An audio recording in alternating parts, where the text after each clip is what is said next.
Do I get to throw out the first ball of the season? Yep, just like last year. Well, it's a hard ball.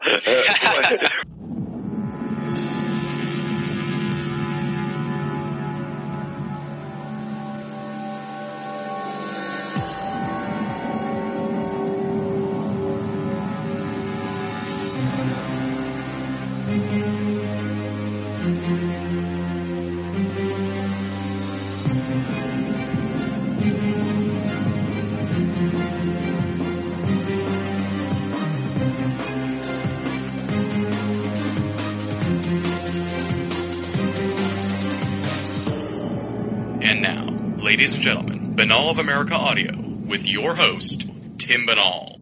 It is September 30th, 2006. It has been 3 long months since you last heard from me.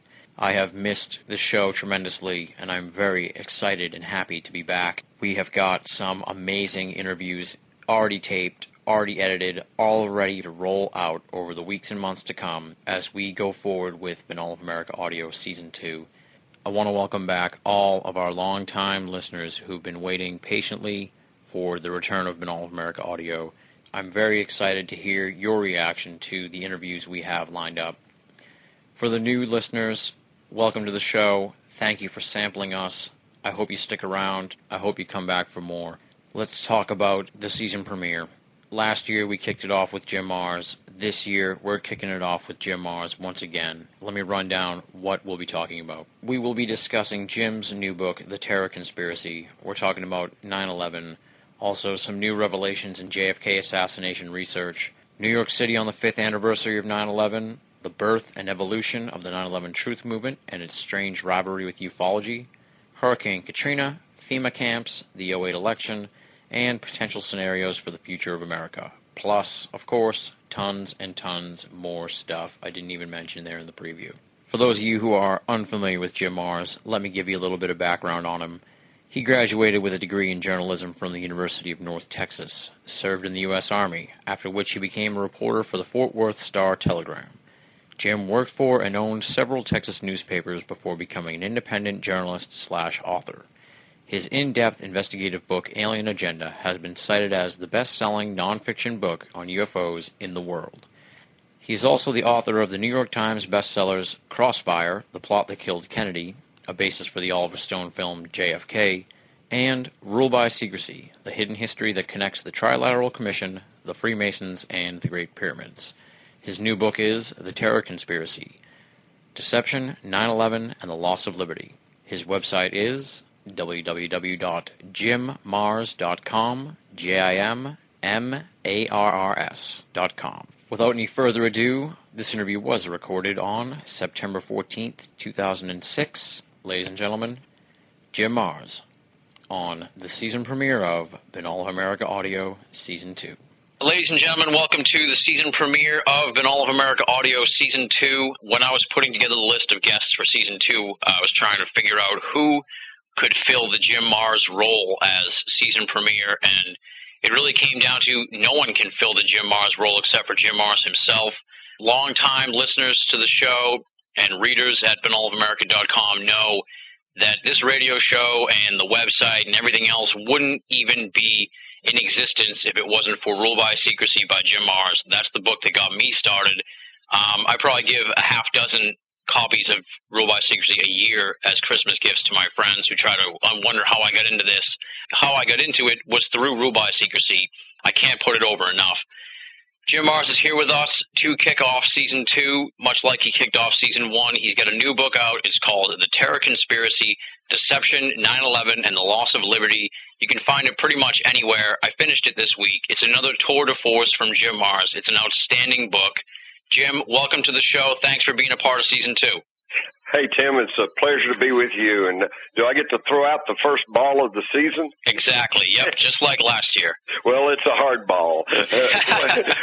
What we're coming to understand, and more people are coming to understand, is that 9/11 was an inside job. And it's amazing, but a recent MSNBC poll, nationwide poll, 59% said they felt that the U.S. government was complicit in the 9/11 attacks. 30% said no way. 11% said they were not sure. So when you add the 11%, when they say they're not sure, that indicates, though, they're at least open to the idea, right? Yeah. So you add that, we got 70% of the population that's not buying that crazy official conspiracy theory, and that's all it is. Yeah. Yeah. It's just a conspiracy theory, and believe me, as one who's dealt with conspiracy theories for years now, it's one of the weakest ones I've ever heard. You got 19 Muslim fanatics who, according to their flight instructors, couldn't fly small craft and didn't even act like they had driven cars much, but they can simultaneously take over 4 airliners with little bitty box cutters and somehow miraculously turn off their transponders all at the same time, and then fly unerringly into the World Trade Center and the Pentagon, and then crash one while fighting with the passengers, defeating our $400 billion defense system, all the while under the control of a Muslim cleric using a laptop computer in a cave in Afghanistan. If that isn't the most ridiculous conspiracy theory I've ever heard, and yet that's what we're expected to buy as to the official explanation of 9/11. And even then, they can't get their story straight. First, the FAA, they're just such bumbling incompetence that they just can't keep up with those flights. They don't know where they are. They lost them. Even after Flight 175 hit the Twin Tower, they're still looking for it. So they just can't do anything right. And yet, an hour or so later, they perform just miraculously and without incident, grounding thousands of commercial aircraft, an event that is unprecedented in U.S. history, and they perform flawlessly. What is with that? The entire scenario is bewildering to look at from afar. It is, and I can tell you where the smoking gun lies. It lies in war game exercises. Mm-hmm. Now, this has been downplayed. It was denied for almost a year. They said, that's an internet rumor, Yeah. But finally, Richard Clark, who was on 9/11, was the chief of counterterrorism. He finally published a book, and right in the first few pages, he says he contacts General Meyer of NORAD and said, have you got any interceptors in the air? And General Meyer says, we're in the middle of these war game exercises, Vigilant Guardian. Well, now we know there was Vigilant Guardian, Vigilant Warrior, several other code names. There was a National Reconnaissance Office drill going on near Washington where, believe it or not, on the morning of 9/11, and the scenario was that a plane had hit their building. And there was a mass casualty drill scheduled for the Pentagon, and there was also a drill scheduled for New York, which explains the very fascinating fact that the FEMA emergency response team arrived in New York City on the evening of September the 10th. The night before 9/11. How convenient. Yeah. It's just too much. So the war game exercises, when the FAA flight controllers contacted NORAD and said, we've got 4 planes off course. We think they're hijacked. Can you give us some assistance? The first reaction was, is this the real world or the exercises?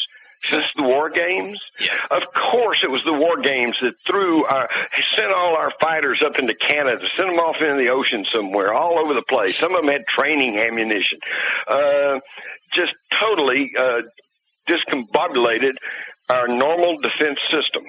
Now, the question becomes, how did the hijackers know when to coordinate their attack with these war game exercises? And the fact is, they did know, because it has now been reliably reported that on September the 10th, the National Security Agency intercepted a message from Mohammed Atta, who they say was the leader of the hijack crews, and he says, the match is about to begin.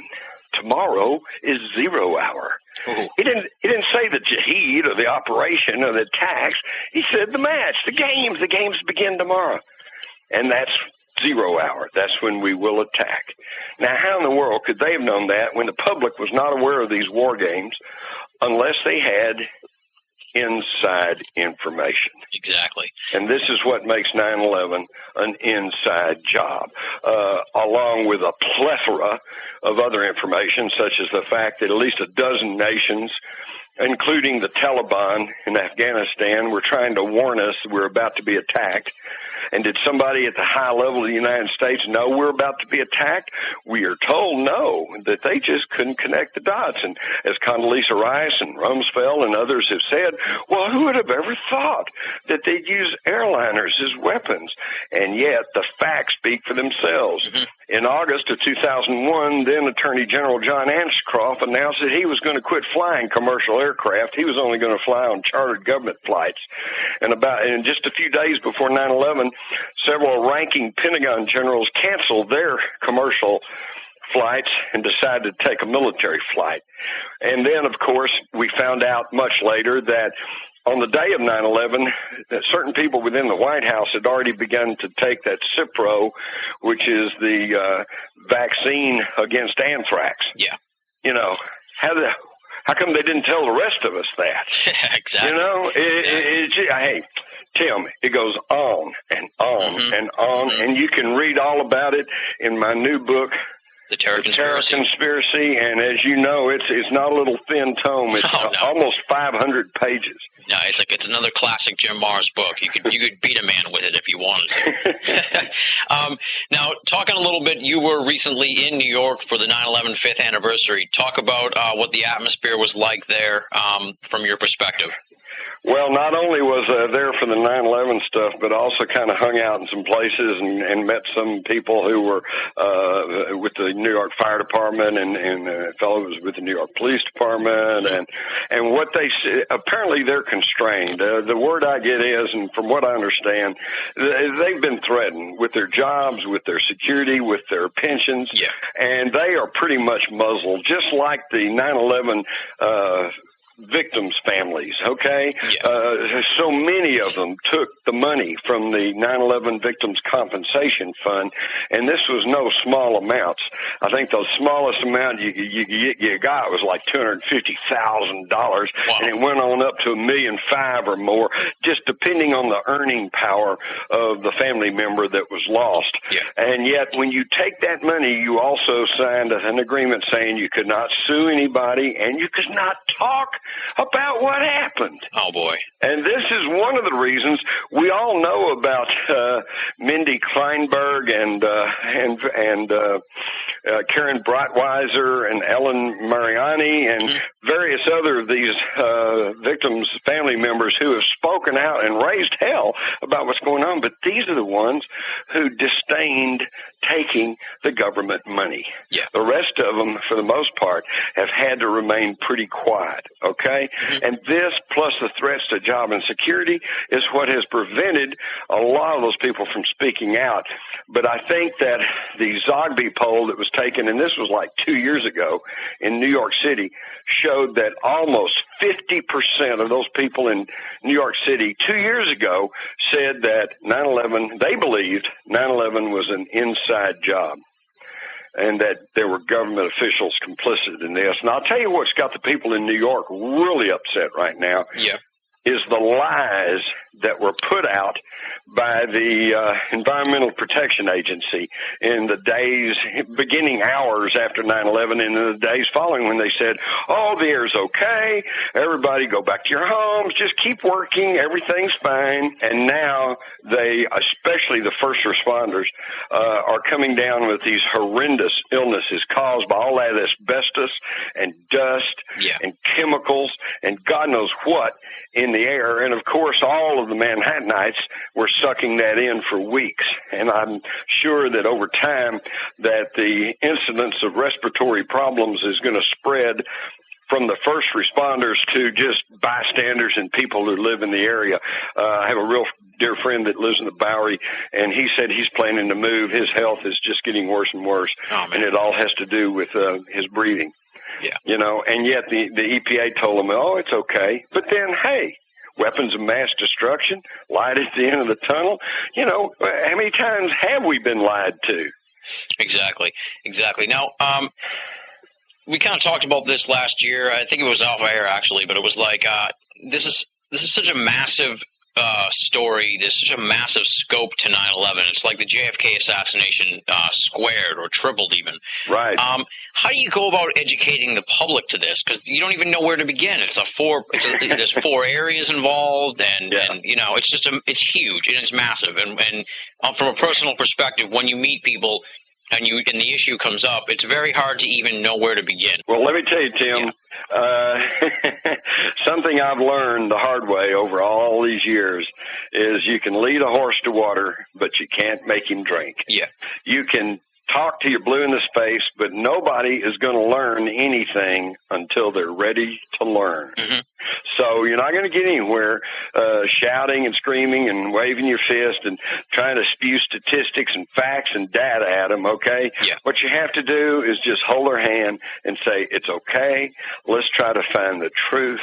And then when they're ready to learn and you can throw a few things at them, here's a few icebreakers, okay? Okay, here we go. Just say, well, hey, Joe, you know, how are we supposed to believe that this war on terrorism's legitimate and that we're supposed to be so afraid of a evil international organization that's trying to slip weapons of mass destruction into our country because they hate our freedom and democracy when our government won't even secure the borders? Yeah. That'll get them thinking. Exactly, yeah. Duh. Wait a minute. Why are the illegal immigrants just pouring across here? And by the way, earlier this year, the Texas media had a big story. Then they had checked with the Border Patrol arrest over the past several months, and they found that 65% of those arrested were not Mexicans. Okay? Yeah. They represented people from 72 different nations. Wow. So they're just pouring across our borders. Well, wait a minute. You know, and can we protect the border? You're damn right we can. Richard Nixon, his first war against drugs, trying to shut down marijuana, closed the Mexican border. Okay? Mm-hmm. On the day of the Kennedy assassination, Johnson was saying this could be an international communist plot. They closed the Mexican border. They can close the border, but they have not. So it makes this war on terrorism just a sham and a joke. So there's a good icebreaker. You know, why are we supposed to believe in the war on terror when they won't even secure the borders? Yeah. And then when it comes to 9/11, just a few interesting questions. Well, you know, we now have photographs of the hole in the Pentagon before the wall section caved in, and it's only about 20 foot by 20 foot. Well, how do you get a giant Boeing 757 with a wingspan of 124 feet, a tail height of 44 feet? That's 4 stories. How do you get that through a 20 by 20 foot hole? Yeah. And you don't. And if you do, then you do like Time Magazine says. I'm looking at the latest issue of Time Magazine. They got a big article here about why the 9/11 conspiracies won't go away. And of course, I can tell them why, because they're true. Yeah. But in the body copy, talking about the Pentagon, says, experts will tell you the hole was punched by the plane's fuselage, not its wings, which sheared off on impact. Well, there you go. Okay, nice answer. Mm-hmm. But then they very thoughtfully give us 3 blow-ups of the front of the Pentagon there after the wall collapsed, and you can see a lot of rubble there, but where are the wings? The wings aren't there. Yeah.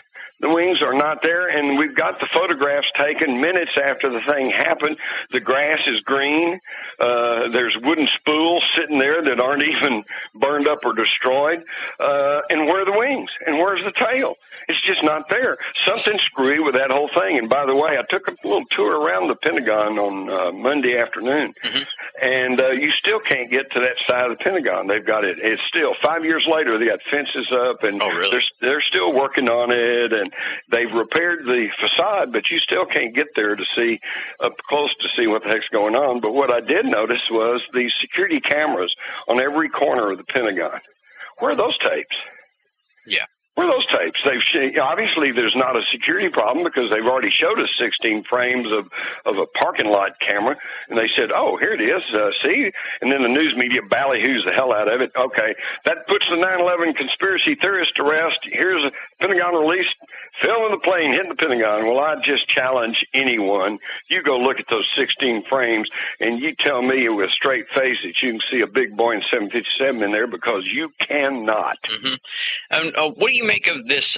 In the last year or so, it seems like there's been a lot of mainstream acknowledgement of the 9/11 movement. Well, they can't ignore it anymore. 70% of the people are buying into it, and even U.S. News and World Report says, this has gone past conspiracy theory. This is a political movement now, and so and it's going to continue to grow as people beginning to wake out of their lethargy and wake up and realize that we've been lied to.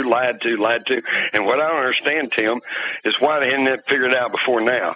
It's not like we've never been lied to before. Exactly. I mean, my whole life, it was before the Tet Offensive in Vietnam, it was, well, there's light at the end of the tunnel. We're almost winning over there. It's going to be over in just a little bit. And then the Tet Offensive happened, and the war just intensified. Then we got Nixon. I'm not a crook. I didn't do anything wrong. I didn't do anything. Then he has to resign on threat of impeachment. Of course he was a crook. And then you got the lone assassin theory, of the Kennedy assassination, which has been totally debunked these days. And speaking of, Tim, the two strongest pieces of evidence that was used to convict Oswald in the minds of the public, other than that famous Life magazine picture, which was published 8 months before the Warren Commission concluded he was guilty, and that, by the way, is a phony photograph and can be proven to be so. In fact, Oswald himself told the Dallas police, he said, "That's my face, but that's not my body." He said, "That's a composite photograph." Yeah. And but the two other strongest pieces of evidence was, they said on Monday night after the assassination, Henry Wade, the district attorney in Dallas, announced in the news media, he says, "Oh, by the way, have I mentioned we've got his fingerprints on the rifle?" Well, whoa, that sounds pretty damaging right there. Yeah. But then when you look closer, you find out that rifle was sent to the FBI crime lab in Washington the day after the assassination. And on a document signed that day by none other than J. Edgar Hoover, it states no usable prints were found on the rifle or even the inner parts of the rifle. And then you find on Sunday the rifle was shipped back to Dallas. On Monday morning, it was sent over to Miller Funeral Home in Fort Worth, where they were preparing Oswald's body for burial. And the funeral home director, Paul Grudy, told me on several different occasions that he was there when the FBI put Oswald's dead hand on the rifle. Wow. And he said, in fact, he had a big problem in trying to get the fingerprint ink off of Oswald's dead hand in time to bury him.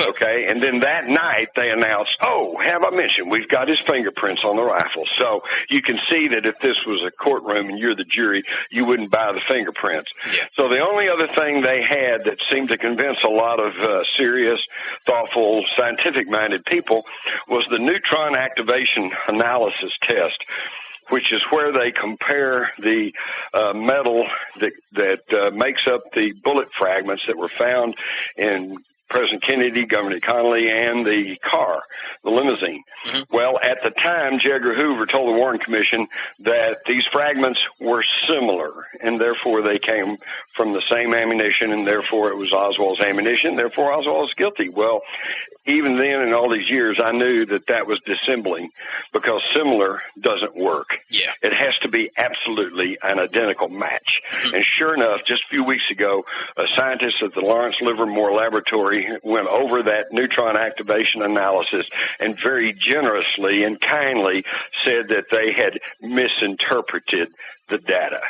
Which means that these fragments do not match, which means they come from different ammunition, which means there was more than one person shooting at Kennedy. Only 40 years too late, though. Only 40 years too late. But you know, Tim, that's exciting. Oh, yeah, totally. And makes me hopeful. Yeah. It took 40 years for the public in the United States to realize that Kennedy was killed as a result of a conspiracy and that it had been covered up at the level of the federal government of the United States. Mm-hmm. We're only 5 years out from 9/11, and 70% of the population is not buying their conspiracy theory. Yeah. That raises an interesting paradox that we talked about last year, and that's that you had said that if the truth about 9/11 grows to the surface and gets mainstream acceptance, then we're in a very high danger of them pulling the trigger on another incident. It seems like with this thing's growing exponentially every year. It's grown a lot in the last year since I talked to you last. That paradox is still present. Wouldn't you agree? Absolutely. In fact, I think the danger is even higher now than it was then, because we're approaching these midterm elections in November. And right now, you've already seen Joe Lieberman get defeated in his nominations, and now he has to run as a independent. And you've seen other people. I was with Colonel Robert Bowen up in New York and in Washington, who just got the Democratic nomination in Florida in his precinct, running on a "Let's Tell the Truth About 9/11" Oh, wow. platform. Yeah, wow is right. So, see, as we get close to this election, if it appears that the neocons are going to take a bath, then we're in very much danger of them triggering another one of these false flag operations. Okay, and then another sort of aspect to that idea is that, do you think there's a danger of like a drop-off in the 9/11 truth movement if Bush and the neocons leave office after 2008? Once Bush gets out, do you think a lot of the simple-minded people who don't understand the left-right paradigm that we understand as far as American politics goes, right, do you think those people are going to be like, well, Bush is out, we can celebrate, who cares about 9/11, that sort of thing? Is there a danger there that we're going to lose a lot of people who think that it's over once Bush is gone? Yes, I think so, but I'm also hopeful that a lot of people are beginning to lift their eyes up and look beyond that old Democrat, Republican, conservative, liberal paradigm. Yeah. This is what I've predicted for some time, and I still see it happening. Through the rest of this year and through next year and going into 2008, you're going to see more and more come out about the Bush's complicity in 9/11. Yeah. And even if you want to take their side of it, okay, what's their side of it? Their side of it is we were just bumblers and incompetents. We couldn't connect the dots. We just missed it. Sorry, Well, okay. So even if you take their side of it, they're a bunch of bumbling incompetents.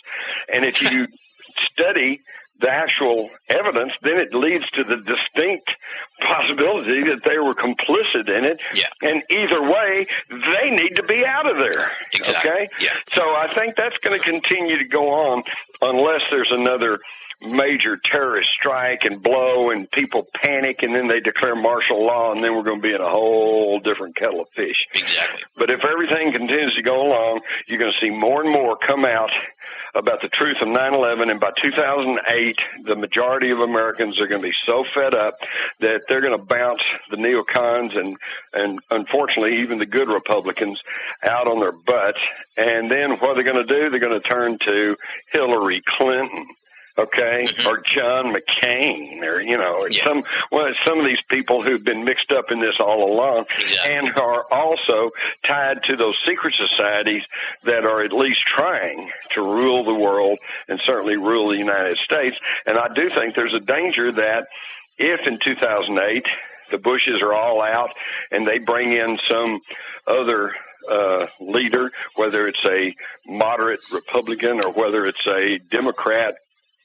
And I think there is a danger that so many people will go, wow, all right, got rid of those tyrannical Bushes, yeah. And now everything's okay, and we'll go back to business as usual. I think that is a danger, but I see many hopeful signs that many people, because of all this turmoil and this upset about the truth of 9/11, they're beginning to look beyond the old paradigms and the old worldviews. And I think they're beginning to understand that it's us, the people, the public, the long-suffering taxpayers of this country against the wealthy, elitist globalist. Mm-hmm. And that's where the struggle is. Okay.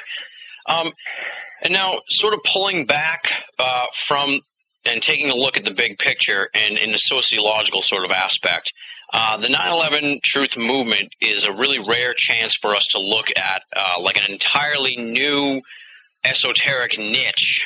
On 9/10, there was no 9/11 truth movement, and now right. It's a massive thing.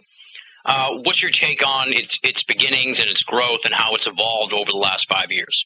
Well, I would start with I'm almost sure it was Abraham Lincoln who said you can fool all of the people some of the time and some of the people all the time, but you can't fool all the people all the time. Yeah.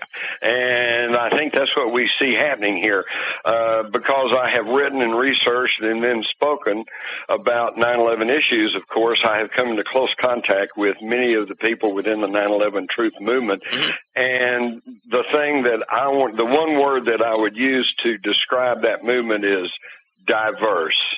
Okay.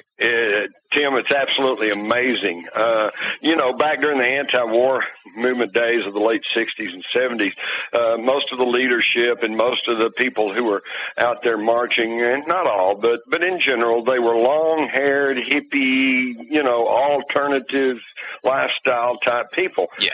In the 9/11 truth movement, I see close-cropped ex-military guys, white conservative, black liberal, women, old men and women, young kids. I mean, it is a cross-section of America, and I think it's wonderful.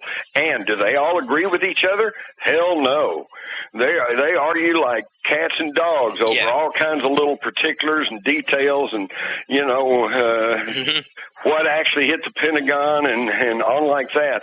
And so it's a very diverse group with very diverse ideas, but the commonality is they do not accept the facile and unsupported government version, and they sense, they know in their utmost being that something else happened, and they are all working to find the truth. Yeah. And two of the good things I think that you can say about the 9/11 Truth Movement is, first of all, they're starting to bring in a lot of scholars now, and that really helps with winning over the mainstream public. And also, it really seems like the 9/11 Truth Movement has really captured the young Americans who are interested in the esoteric field, if you will. I mean, a lot of the other areas have had a drop-off, and a lot of the young people are gravitating toward 9/11. What do you think of that? Oh, absolutely. In fact, I'm constantly amazed. For years, talking about conspiracy, I always felt like I was talking to the gray-haired set, okay? Mm-hmm. But more and more, I've had all kinds of young people come up to me and say, oh, man, you set me on the course to truth. I've been reading your books, and then I've gone out and studied other stuff and da-da-da-da, and that's just great. But let me mention the scholars for 9/11 Truth, okay? Of which I am one of the permanent members, mm-hmm. because I have taught that course at the university for years and years and years.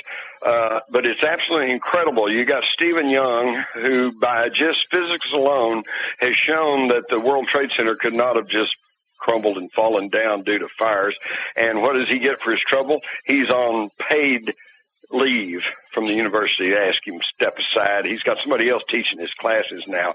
There was another fellow whose name doesn't immediately come to me who's been also set aside. Essentially, they're being punished for trying to tell the truth and for trying to teach the truth and teach thought processes to their students. Now, what does this tell us about the state of freedom and democracy in the United States today? There was a story recently of an Army sergeant who got an unsolicited email talking about 9/11 issues, and he simply responded to it and said, I think there's a lot of questions that haven't been answered. And now he was relieved of his duties and now faces possible court-martial for un-American activities. So, see, we can fight and kill those Iraqis to force freedom on them, but we can't have any over here. If you try to speak out and speak your mind, then you get suspended from your job. You get facing a possible court-martial in the military. It's absolutely unconscionable, and it's absolutely amazing that this type of stuff is going on, and so many mainstream Americans seem to content to allow that. Yeah. Where is our belief in the Constitution? Where's our belief in freedom and democracy? And, for that matter, having lived through all the anti-war movement of the 60s and the 70s, those people aren't dead.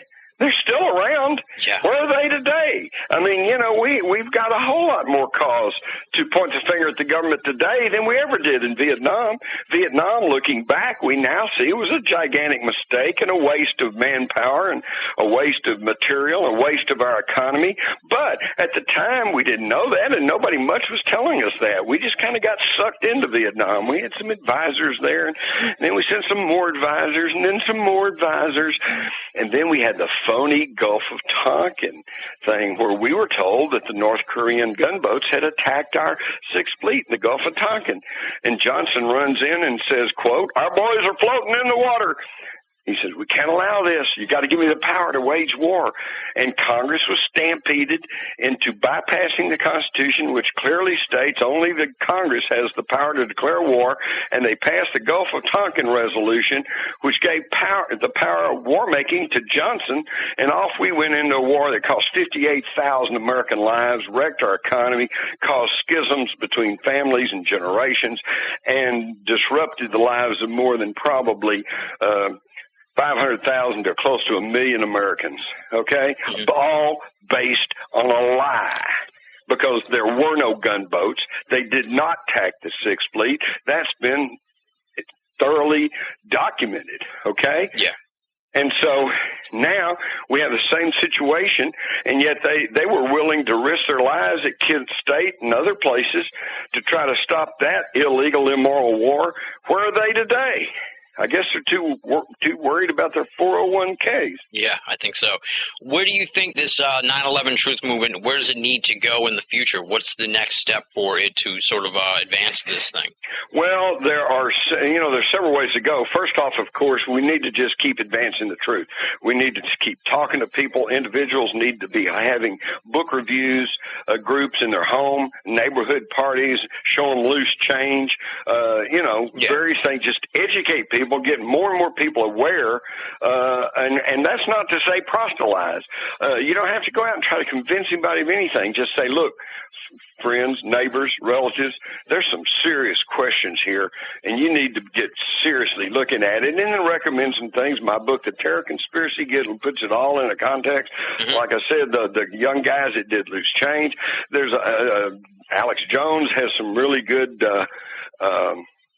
videos out there. There's all kinds of material. All of David Ray Griffin's books. It's all over the place. Yeah. Unfortunately, you have to go look for it. Okay, because like the Bible says, it says, "Seek the truth, and you shall find it." It didn't say turn on TV and let one of those airheads tell you the truth. You have to seek it. You have to seek it. You got to go out and look for it. And once you know it, then share it with your friends, your neighbors, everybody else. Now, there's also maybe some ways to go about it. This is really interesting. The news just came through today. Elliot Spitzer was the U.S. attorney in New York, and as such, he would certainly have jurisdiction over the murder of 3,000 people there in New York City. And I know that as far back as at least 2, maybe 3 years ago, he was presented with all kinds of documentation to convene a grand jury to find out, what truly happened. But he dragged his feet. He's done nothing. And everybody keeps scratching their head and saying, I wonder why he hadn't moved on that. Well, today we find that he just heartily won the Democratic nomination for governor of New York. So, see, if you play ball, you advance in this system. Mm-hmm. But, if he had done his job and had convened a grand jury with subpoena powers, we could be getting to the truth of 9/11. Yeah. Do you think that this sort of 9/11 is very similar in a lot of ways to the JFK assassination? Absolutely. Do you think this is some sort of situation where, like every half century or so, there's a correction in the long-range plans of a global world government? Hey, if you've got a methodology and it works one time, then why not use it again? Yeah. Yeah. It's the same thing. In my book, The Terror Conspiracy, I draw more than 15 comparisons to the Kennedy assassination. For example, in both cases, within an hour of the event, when you would think the authorities really didn't even know precisely what had happened, they're already blaming one person. 1963 is Lee Harvey Oswald. In 2001, it was Osama bin Laden. They said he did it. And from then on, and this is another parallel, the government investigation has all been working on the hypothesis that Oswald did it or bin Laden did it, and they only accept the information that would support that thesis. They don't bother to go and look at all the other evidence that points in other directions. Mm-hmm. And then, just to get on my own personal little soapbox here, one of the things that really irritates me about the 9/11 truth movement, I'm a big believer in the 9/11 conspiracy and everything. I'm totally on board with that. is sort of this holier-than-thou kind of attitude where it's like if you research other aspects of the esoteric, then you're not a true patriot. You shouldn't be wasting your time on little green men and things like that. Well, Tim, to you and to your listeners, I'll simply say that people learn at their own pace and in their own time and when they're ready to learn. If a person begins to open their mind with the 9/11 truth movement and they begin to realize that the government has lied to us and that 9/11 was not exactly how they portrayed it, but they are not yet ready to accept the reality of UFOs or extraterrestrials, then hey, peace to them, okay? You know, let them do their thing, because once you set out on that pathway to truth, you can always stop, but you can never go back. Yeah. And once they come to realize that they were lied to about the Kennedy assassination, about the Gulf of Tonkin, about Watergate, about Vietnam, about Ruby Ridge, about the Murrah Federal Building, Oklahoma City, about Waco, Texas, and now about 9/11, then maybe they will go, gee, you know what? Maybe we've been lied to about UFOs and ETs. Yeah, so maybe we should just be patient with them. You just have to be patient. You just have to be patient. Yeah. People learn when they're good and ready to learn and not before. Yeah. And, they've used this to attack me because I wrote the world's top-selling nonfiction book on UFOs. They've hammered me with that, you know. Yeah. He writes about UFOs as if that means I don't know about anything else, you know, or that I must wear some kind of tinfoil hat or something. It's absolutely amazing, but and I'm not going to try to convince anybody to the reality. You can read my book, Alien Agenda, and you can find out all the facts for yourself and then make up your own mind. I'm not trying to convince anybody of anything. Exactly. But I will say this. If you just blindly dismiss the idea of UFOs, extraterrestrial life, alternative universes, exotic technology, if you just dismiss all that, then there's no way you're going to be able to accurately figure out what's truly happening in the world today, because you're missing a big piece of the puzzle. Exactly. That's what I've been trying to tell a lot of people myself, and I really appreciate your work because you're not afraid to tackle that part of the grand picture. Well, it's just there, and to ignore it is to just ignore the elephant in your living room. Exactly.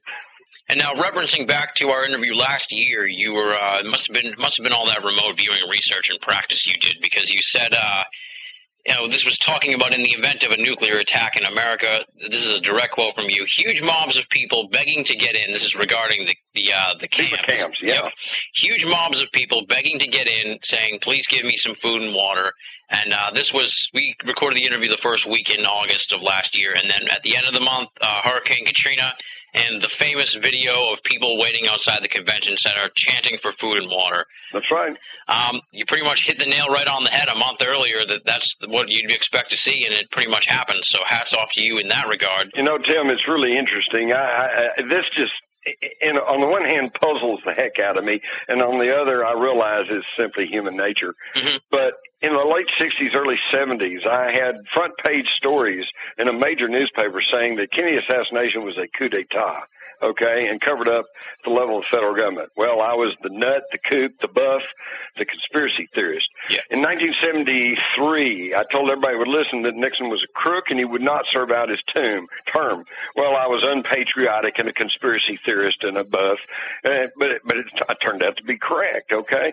And it's just come right on up. Mm-hmm. The day after 9/11, I posted on the internet and I said, look, this is terrible, and we have to find out who's truly responsible for this, but, let's don't run off half-cocked. Let's really get calm, cool, and collected and start looking at the facts and figure out who's truly behind this attack. And, of course, now with this ever-growing 9/11 truth movement, again, I've been proven correct. So my track record is pretty damn good. Exactly. Yeah. All right. Now, how about the track record of the federal government?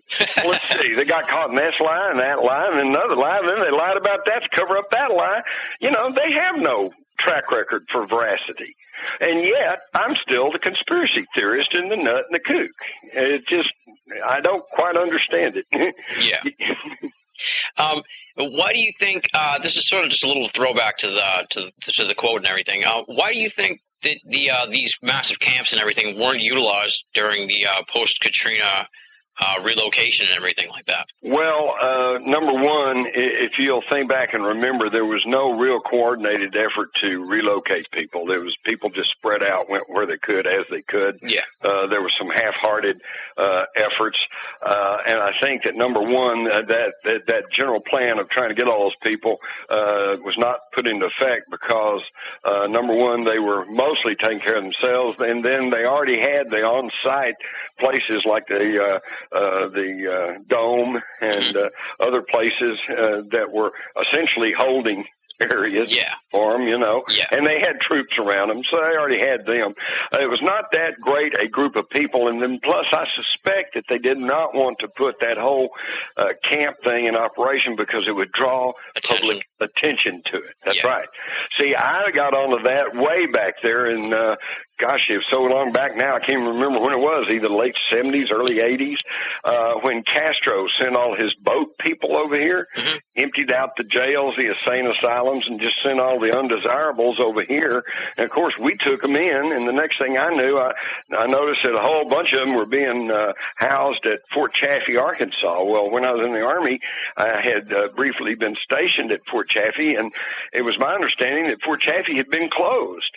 So I did some checking, and I found out that officially it had been closed, but unofficially there was a maintenance team there, and it was still maintained. And so when they had these boat people, they just shuffled them in there, and they had a place for them behind barbed wire for them to stay. And that's when I began to go, what's this all about? And begin to find out about all these military reservations in various locations around the country that have been deemed detention centers in the event of an emergency. But see, that is smacked so much of concentration camps. In fact, John Ashcroft, one of the reasons he was bounced out of there pretty quick is he was too obvious and too open in his desire to have concentration camps for dissidents.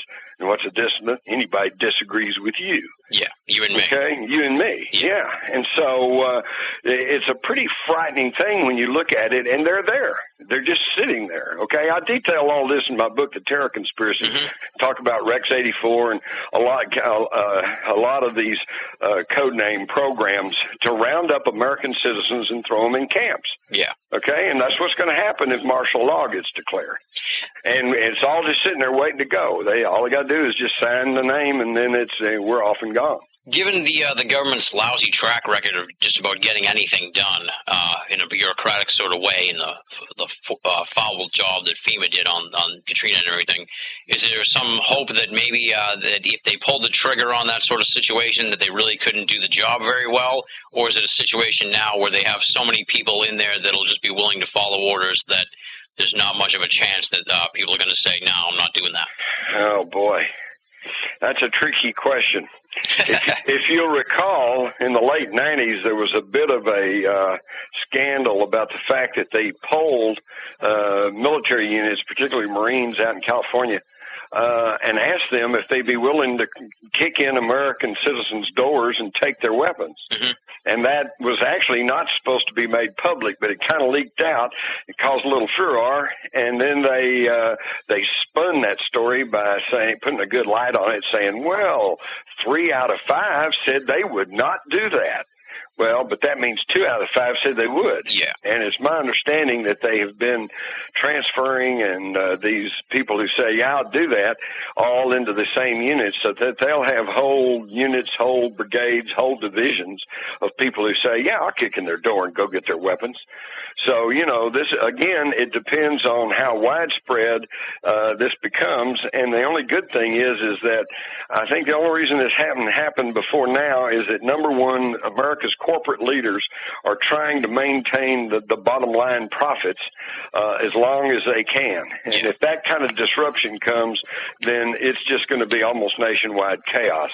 And the bottom line is going to be severely impacted. The stock market will probably crash. And, I mean, it'll be just terrible. And so they're trying to stave that off. And the only other reason, of course, is because we have guns. Okay, and the American people are pretty long-suffering. We've had it too soft, too long. We're going to put up with a whole lot. But if it gets to the point of where they're coming around kicking in your door and wanting to take your gun, or wanting to haul you off to a detention center, or wanting to force you to take inoculations against some bird flu or something akin, I think that people are going to finally say, we've had enough, and there could be some real problem. And I would hope that we could all get aware of what's happening and start using our vote and start using our political processes to avoid something like that.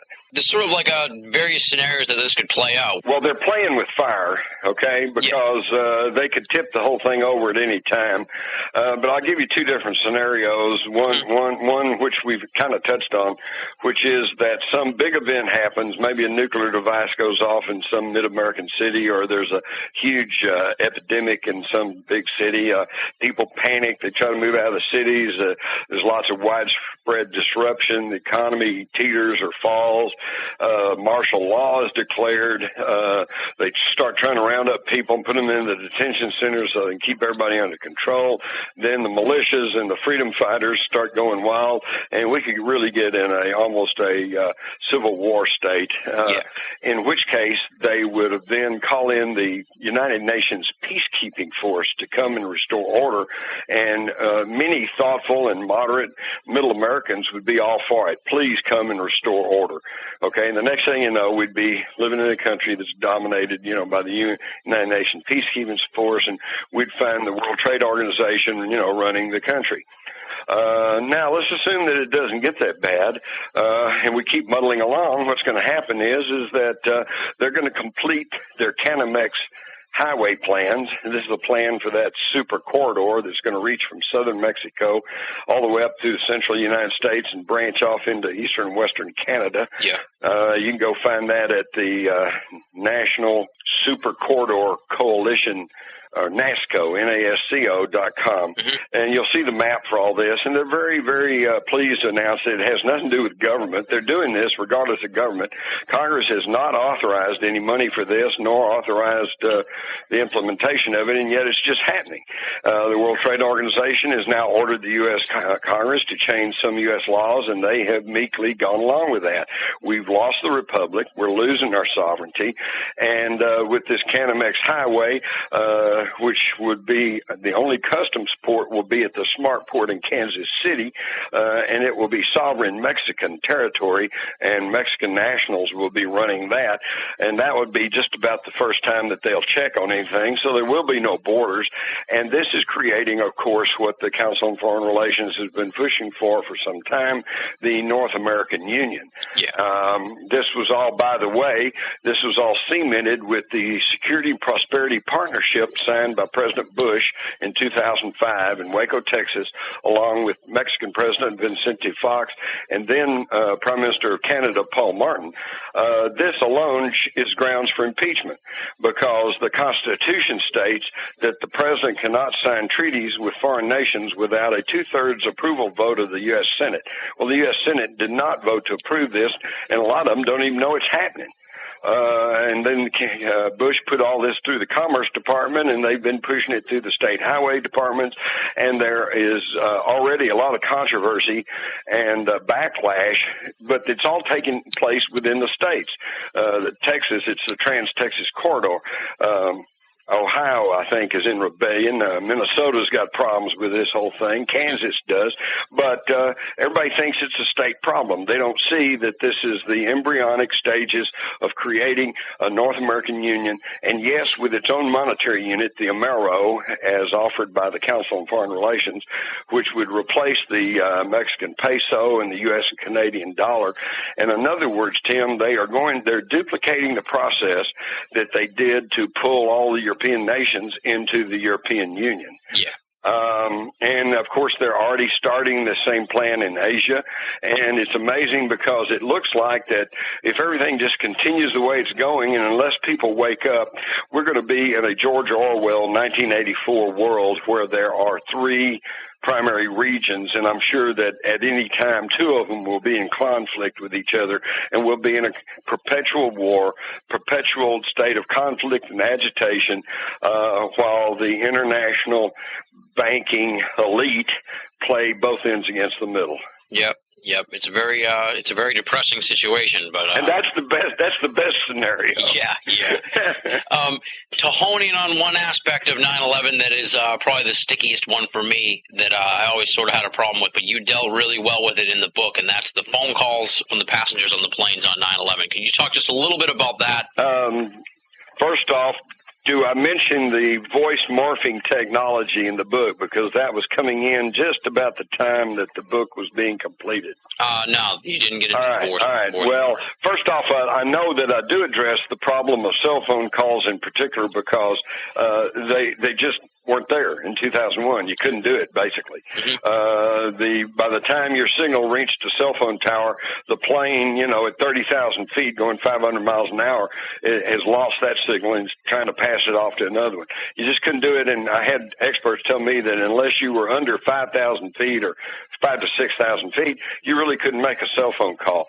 And then, of course, in 2004, in the fall, American Airlines and a high-technology company announced this new chip they had developed, and they had tested it, and they said, hey, wow, this is going to allow cell phone calls from high-flying aircraft. That's 2004. So what the heck was going on in 2001? Yeah. All right. I think the answer is simply this. This is a Washington Post article from 1999. I wish I'd had it in time to put into the book. Mm-hmm. The former commander-in-chief of the U.S. Special Operations Command, a General Carl Steiner, sat in amazement as he listened to a recording of his own voice say, gentlemen, we've called you together to inform you that we are going to overthrow the United States government. Well, of course, General Steiner had never said anything like that. Yeah. But he himself said, damn, that's me. And what it was a demonstration at Los Alamos National Laboratory of voice morphing technology. In other words, they now have the digital capability of just taking a snippet of your voice, and then they can reconstruct it, and then they can make you say anything they want you to say. They had a recording of Colin Powell stating, I'm being treated well by my captors. And one of the scientists that worked on this said they chose to have him say something like that he would never otherwise have said. Yeah.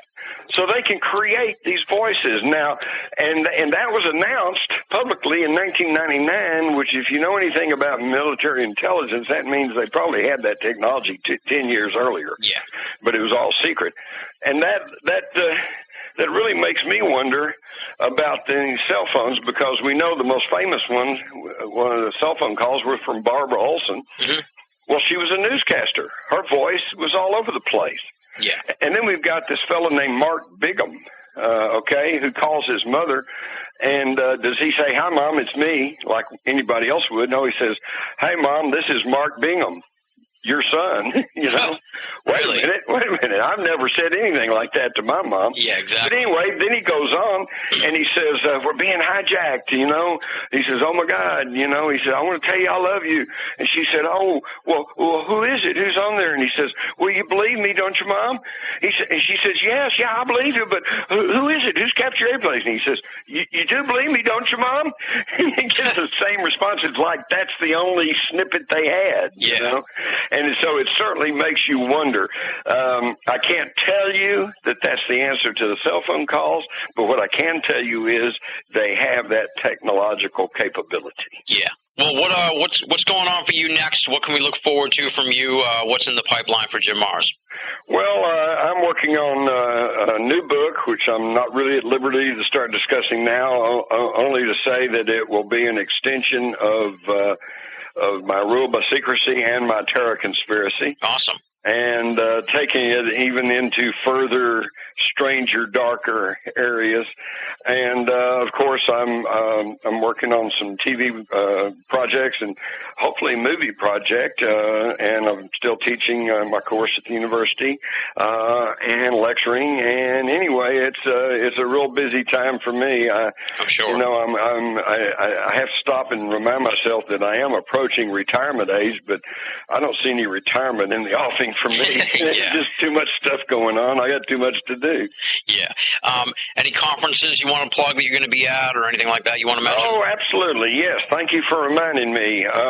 First off, on December the 9th, I'll be in Kansas City, Missouri at the Uptown Theater for something called the Dark 30 Tour. And this is going to be really, really neat. This is going to be, I'll be there talking about government conspiracies, and Nick Redfern will be there talking about UFOs, and Josh P. Warren will be there talking about paranormal activities, plus we'll have some music, plus some food. Awesome. It sounds like it's going to be a really great event. Anybody that thinks they're going to be in the Kansas City area at the time ought to go check dark30tour.com and pick up some advance tickets while they're cheap. Yeah. And then I'll be out in Arizona for an event out there. This is going to be November the 17th through the 19th in Tempe, Arizona. Mm-hmm. And I'm going to be talking about future technology from the past. Ooh, interesting. And just to give you a hint of what that's all about is, why did we make that mad dash to Baghdad when we invaded Iraq, which left the countryside largely unpacified, which has created this terrible situation that we're in right now. So what was it in Baghdad that we had to go to? Certainly wasn't Saddam Hussein, because we didn't catch him for a long time after that. Yeah. But there was something in there that apparently our military intelligence leaders decided they just had to get hold of. And I'll discuss that at Tempe, Arizona. Awesome. How can people get the books? Anywhere they want, really. It was all over my bookstore. Any bookstore will have it. Amazon.com has it. We have some available from JimMars.com. So, they're just all over the place. You may have to ask for one, give them to order one, but I'm sure they can get one in a day or two. Exactly. And the new book is The Terror Conspiracy, Deception, 9/11, and the Loss of Liberty. And much like last year when we were talking about rule by secrecy, it's very important to point out 31 pages of sources in this book. Like Jim always says, don't believe him. Do your own research. Look in the 31 pages of sources. If you don't believe something, find it in the sources. Look it up. Do your own research, right? Absolutely. And then, then it's not a question of do you believe Mars or not. It's a question of, do I know this or not? Exactly. And once you know something, you know it. Mm-hmm. Well, Jim, thanks for being on the show. I really appreciate it. It was great having you be a part of the new season. And anytime I get a chance to talk to you, it's always fun for me. Thank you, Tim. And to you and your audience, I'll just leave you with this. Always question authority. And the higher the authority, the harsher the questions. That does it for this week's edition of Binnall of America Audio. I want to thank Jim Mars for sitting down and talking to us for so long. The new book is The Terror Conspiracy, Deception, 9/11, and the Loss of Liberty. We couldn't do a season premiere without Jim Mars, so I'm really psyched we could have him back on the show and bring it all back home again. I want to give big thanks to Leslie, Chiron, R. Lee, Ralph Molesworth, and Joe V. of BinnallofAmerica.com for your tremendous help in the ramp-up to getting Binnall of America Audio Season 2 up and running. Check out BinnallofAmerica.com, where you can read their columns, find out more about them and what they have to say about the world of the esoteric. Their stuff is tremendous, and I hope you check it out. If you are a long-time listener to Binnall of America Audio and you want to help us out, you want to help celebrate the new season, click on the PayPal button at BinnallofAmerica.com. Help us keep the show going. Help us make these long-distance phone calls to big esoteric names. It costs money to put a show on like this, and we don't have ads or sponsors or anything like that. So if you can help out, we'd appreciate it. Next week, we've got another big interview lined up for you. Paul Kimball, controversial UFO documentary filmmaker and blogger extraordinaire, is going to be on the show. We've got a special musical preview coming up. So stick around, and you'll hear a little bit of what we're going to be talking about on Binnall of America Audio Season 2 next week. Folks, thanks for tuning in. Thanks for coming back. And if you're new, thanks for sampling the show. You'll be hearing from me next week with Paul Kimball. Until then, this is Tim Binnall, signing off.